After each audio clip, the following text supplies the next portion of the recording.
Hello, hello, hello. Kooligan Soccer Podcast coming back at you for this week's Premier League edition. Kooligan and I have just got off of that. I don't know what spectacle we would call the draw for the World Cup. I don't know if the words have been invented for just how execrable that was. Maybe the word execrable has been invented specifically for this purpose. It was we all have our favorite tweets from the moment. Mine happens to be I no longer fear death because I have watched the 2026 FIFA World Cup draw. And that could be true. It was painful on many levels. Yeah, I saw, who was it? Stan Collymore said, "Are there any Mexicans on the room?" Says Infantino. This Stan Collymore's comment makes the job of ice a little easier. I mean, it's just, wow. It was. I mean, it's sad, but it's really, unfortunately, very true. True, it is, yeah. Village People as well. I mean, wow, they're still going as well. I don't know. Did you see the? I missed the Village People. That's the one section. I didn't walk out, but I had something more important. Oh, yes, eating. Right. Eating was more important. So I went into the kitchen and missed whatever. I mean, there's only one member of the Village People left. Okay. It's Vince Willis is and I didn't get a chance to see how old the other four members were. But yeah, I mean, let's just say this was not the Lauryn Hill was an interesting ad. She was not on the original bill, as far as I know. Like, it was something odd.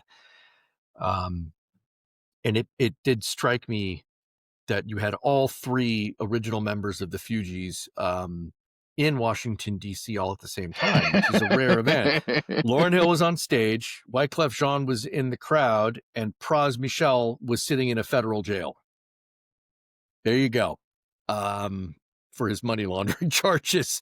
I was like, wow, that was talk about a peace prize. Bringing all three of those members together who haven't spoken to each other in years, that probably deserves a special award unto itself. Yeah. Oh my God. So, that was a good one. That was a funny one, right? Oh my goodness. But ladies and gentlemen, I would like to remind you, you are not here for the comedy. You're actually here for the soccer. And so despite our banter, in good faith, bad taste, and everything else in between, we are indeed Gary Stryker and the Qooligan here on the Kooligan Soccer Podcast. We're going to talk about EPL. Please like, follow, subscribe. If not for the jokes, at least for my co-host's handsome demeanor. And come to hooligan-soccer.com for all of our words and witticisms, because they can be even funnier than us talking. Wow. Gary, take it away. Qooligan, yeah, that lead-in was there especially after leading yesterday's show with Will Gittins on the MLS for the MLS final this weekend. What can I say? I'm trying to put you out of a job. Yeah, it's layoff season, man, and I'm trying to put Gary out of a job. Please write to us at hello.hooligan-soccer.com if you would like to see Gary Stryker. No, I'm just kidding. We love Gary, and he's not going anywhere. So hello at, not hello dot. Hello yes, at. That's yes. Okay, so we're talking Premier League. It is the Crucible, as we've been talking about, as you've coined this term, where the games are coming thick and fast. So we just finished a game. It was a game yesterday, wasn't there? There was the Premier League. I think it was the Man United. Yes, was it Tuesday, United, Wednesday, and Thursday? We had Thursday. Fixtures, yeah. So this is the only sort of day that we had in there, and then it comes around again on Saturday, and then it just keeps on coming around, and it is wonderful. It is goes wonderful. Saturday, Sunday, and then there's even a Monday game because for some reason, and I don't know why, Manchester United has gotten the weirdest offset schedules. They played on Thursday, they play on Monday, and I can't quite understand who they bribed to get that going. Well, it's TV rights because they do have the biggest following, regardless of how well they're playing. They do have the biggest following, so they are catering to that audience. And then because they're not in Europe as well, there's that sort of, they sort of put them on those sort of off days, I assume would be my understanding of the situation. But I could be wrong. That was a very logical explanation. Yes. Okay. I can't argue that. Shocked at the logic. Okay, so let's get into this. So we are thinking, this is match week 15. And correct. If we're just talking there, so that match week 15, that's like nearly a third of the way, not quite. We're sort of a few more game weeks away. But what interesting is it's starting to sort of reveal itself, the league, in terms of everyone's quality. Undoubtedly, Arsenal are just relentlessly just grinding out results, which is really impressive, even when it doesn't go well for them. They are looking and playing well. Man City, they're winning, but there is a sense of insecurity at the back there. They're letting in a lot of easy goals after they go up quite convincingly. Seems to be the trend. I'm just looking at the league as well. Like Crystal Palace, look at that Palace sitting in fifth there. All of a sudden, they were down in eighth last game week, and then they sort of get a win, and obviously they go back up there. But it's really is quite tight in that middle of the pack. Liverpool, Man United, there, Sunderland is a surprise as well for sure. Your surprise is offensive. Well, I will be say offended, that. be offended. And as in terms of like where we are in the crucible, depending on how you define it, we're only 4 games in, and for some teams, the minimum number of games in the crucible is 10, and the maximum is 14. So for some teams, they're barely of a third of the way in. For other teams, they're almost halfway through. So it's there's still quite a lot to do. It's shocking exactly how many games are going to be played between now December 5th and then January 5th, right? Oh, and for all of our Netherlandish friends out there, happy Sinterklaas. Oh, I will not sing the song. oh wow. Okay, we could have put that in the beginning, but we just slipped that in there, sort of mid sentence. This is the AI, if you're of the northern part of the Alps, it's Krampusnacht. Wow. The AI that clips this is going to be freaking out and will not know how to interpret what the hell we are talking about. We are all over the place today, and it's wonderful. It's wonderful. Okay, let's get into some of these games and some of these actions. I mean, Arsenal Villa, that's probably sort of that's the early game on Saturday. That's first versus third. That's a legitimately that's good game, right? That's a good game, isn't it? That is objectively, and in terms of form, the best game that will be played. There is a close second, but this one is the tippity top. Yeah, I agree. I've watched Arsenal now a few times. I have to say, while they are getting results, maybe I'm the only one who thinks this. They don't strike me as being incredibly playing like a very sort of sexy, attractive, swashbuckling soccer, right? It's sort of very pragmatic, very practical, and yeah, I have to say they're really good because of the results, but I don't get huge amounts of joy from watching them. Maybe because I'm a Chelsea fan, maybe I'm biased, but I don't know. Can you check my my thinking there? Does that stand to reason? Is there some logic in there, Qooligan, or are you thinking? I don't think you're wrong, but I also don't think you're right. And let me explain. You talk about pragmatic, effective soccer, and that's what that's what wins.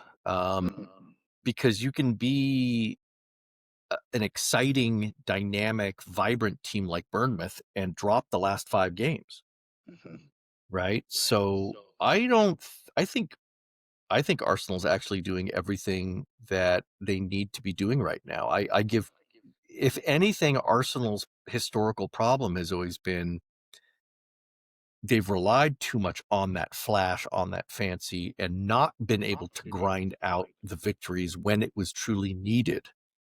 And so for them to maybe take a step back from, quote, exciting football into winning football, why not?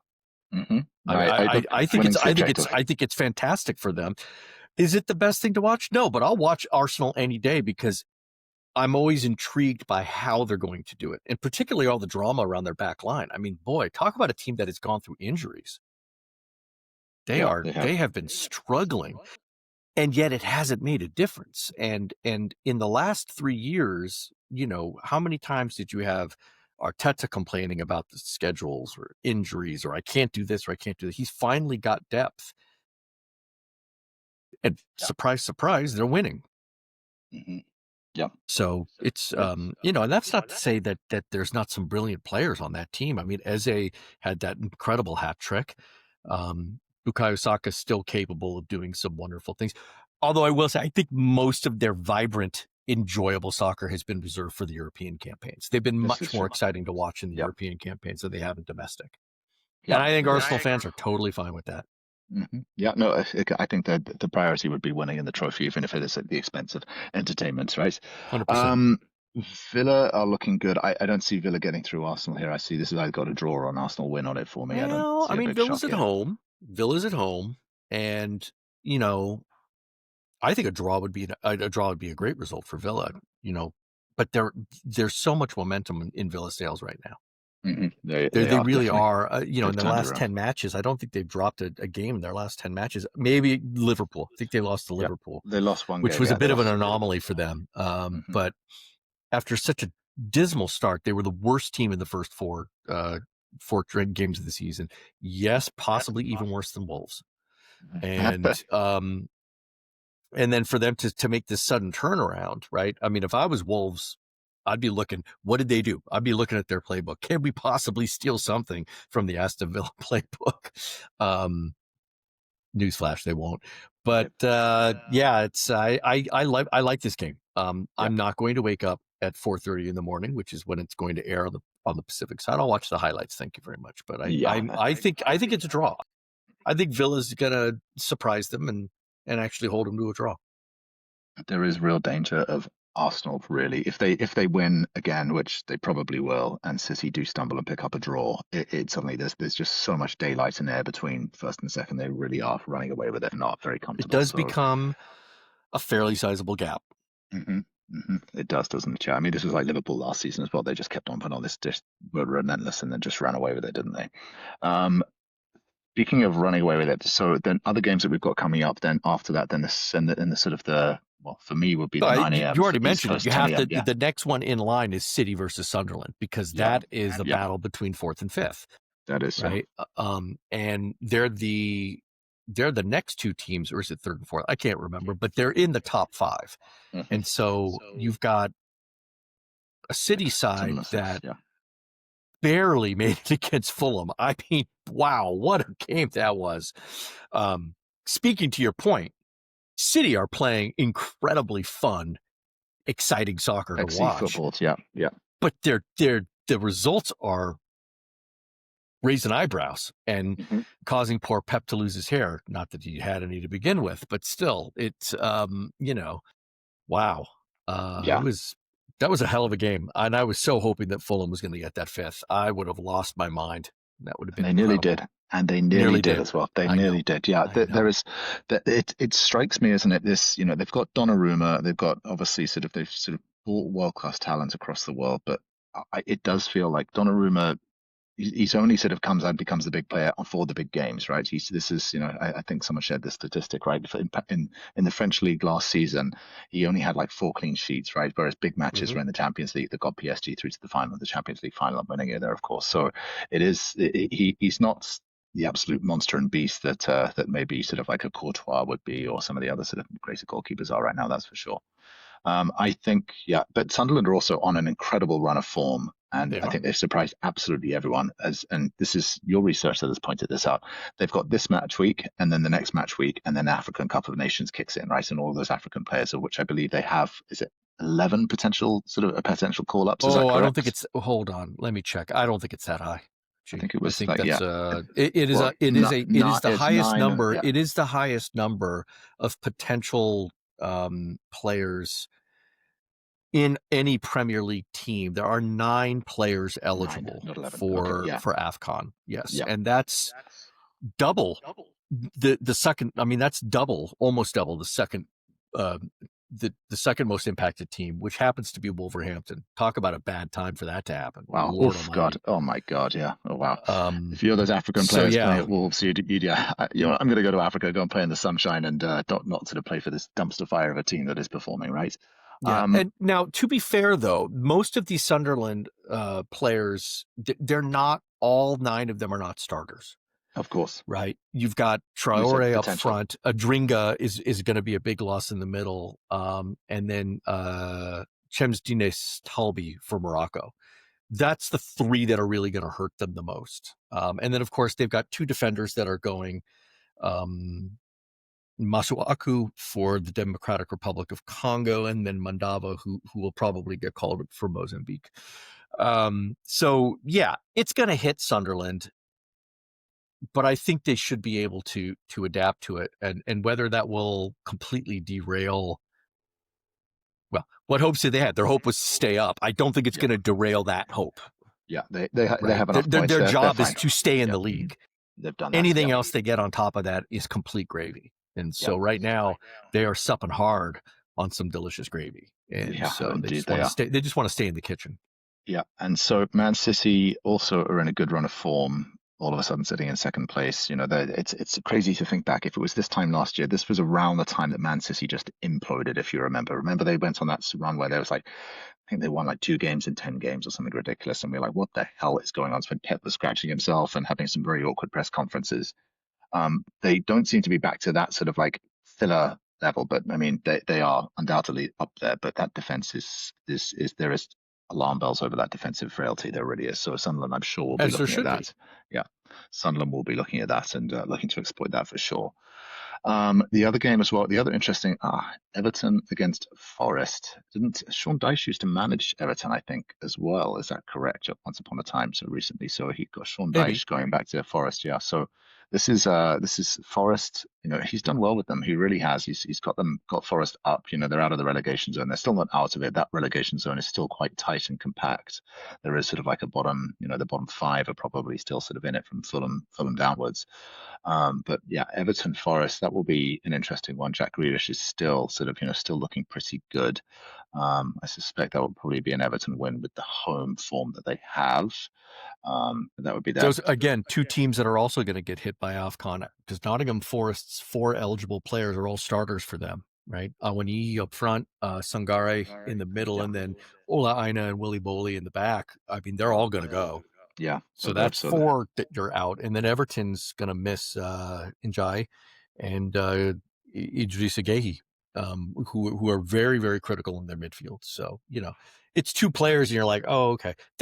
Again, teams should be able to adjust, right? All of these Premier League teams should be able to adjust to 2 players leaving for an extended period with being able to replace them. If they can't, they probably should be at this level. That's exactly. You knew that when you signed them, right? So if you didn't, you didn't do your research, right? Absolutely. Yeah. Absolutely. The other one is at this game time as well. It's Bournemouth are hosting Chelsea. This is now Qooligan. You called this last pod, which we discussed this, where Chelsea had just had a tactical masterclass against Arsenal, demolished Barcelona. You said you've got to go away to Leeds and also do it there as well. Those are not easy fixtures, and my Be God, careful. did they get punched in the nose on 3 occasions and not be able to get up from it? They absolutely got outplayed and outrun and outgunned. I'd say they not only got punched in the nose, they got kneed in the groin. That was ugly. Did, yeah. That was ugly. Yeah, that definitely was. It was good to see Cole Palmer back, and he sort of had a chance and looks getting back to match fitness. But again, Bournemouth as well. Bournemouth have been they were doing really well at the beginning of the season, and then they've just seemed to have imploded lately. No, they're in a total free fall. Complete free fall. So yeah, they've drawn 1 game in the last 5, so their form is not looking good and not in their favor. This is a great matchup for Chelsea. I'm sorry, but this is after having a stumble and stubbing your toe, there's nothing better than going in and facing a team that is doing even worse than you. And Bournemouth right now is probably other than Wolves. I don't even know if I have to say it. I should probably just have a sign that I hold up every time I talk about the worst, and then I just put except for Wolves. Yeah, they're in terrible. They're in the worst form of any Premier League team other than Wolves. Yeah. Okay, and then looking through, then you got Leeds Liverpool. That was actually going to be an interesting one. If Leeds play like they did Could Leeds do it Chelsea, again? They could. They're at home as well, so there's no reason they will be up for it. They will be definitely encouraged. And Liverpool's form, as we say, is they you can get at them. You can absolutely get them. Confidence is fragile there. It really, really is. So that will be an interesting one. And then could this be Liverpool's first draw? Maybe. Liverpool is still yet to. What do you mean first draw? In what sense? They drew last weekend. They drew last weekend. That's right. Yeah, they drew last weekend, Sunderland, which was effectively a win for them, considering just how poor they looked up until that moment. That was they really did, didn't they? And they didn't look good. It's the one that sort of strikes me. I saw this sort of insight into it is Virgil van Dijk is, he's meant to be the leader, he's meant to be the captain, just got his new contract as well to sort of stay there. He just seems to have, again, just not be the same person as he was pre-contract or last season. It really is. I mean, we said that about Salah as well. Salah's, I think the strategy was to kind of off-ramp Salah, and obviously he'll be gone in 2 game weeks for the AFCON with representing Egypt, of course. But yeah, Liverpool, it's a bit of a head scratcher. It really is, and I don't think they're by any way sort of bounce back and sort of back up to that form that they had last season. And there's still always going to be questions asked about them. So that will be an interesting game, and I think Leeds could actually sort of put a few in the net past them. That's for sure. Leeds could do they could do another shocker.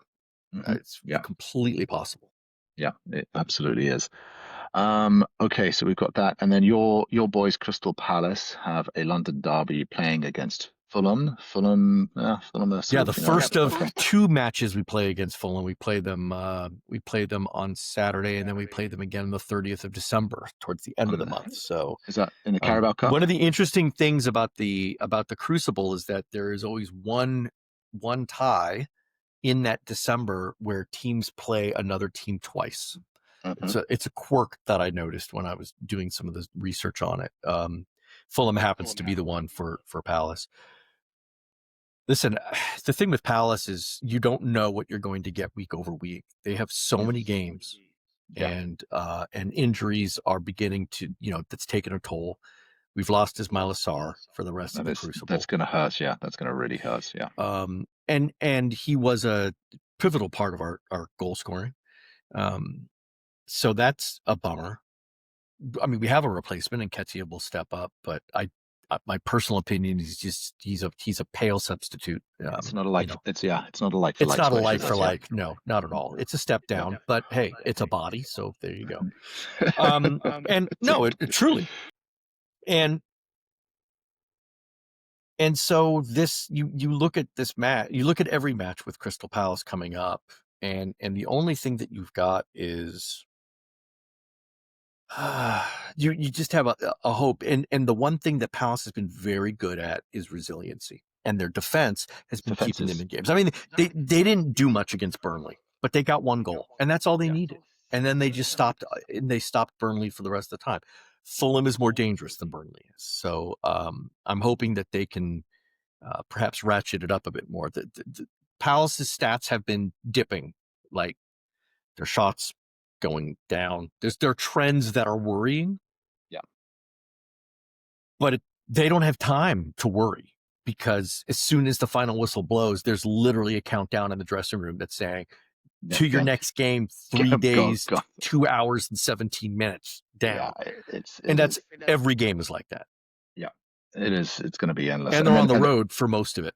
And they're on the road. They're traveling. Wow, so they've really got it up against them. Yeah, I mean, the one thing you'll say is looking at the stats, that defense is incredible. It really is second best defense in the league. Second best defense in the league. It is absolutely and that's incredible. Why they're in fifth.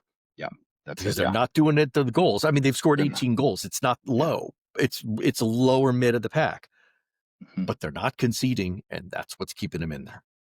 Yeah, a team that scored, the only team that scored more than 18 goals, that if they were, if they had a standard defense, when I say standard defense, letting it around sort of 18 to 22 goals, they'd be probably in about 15th place. So it just shows to show that defense has really sort of got them up there.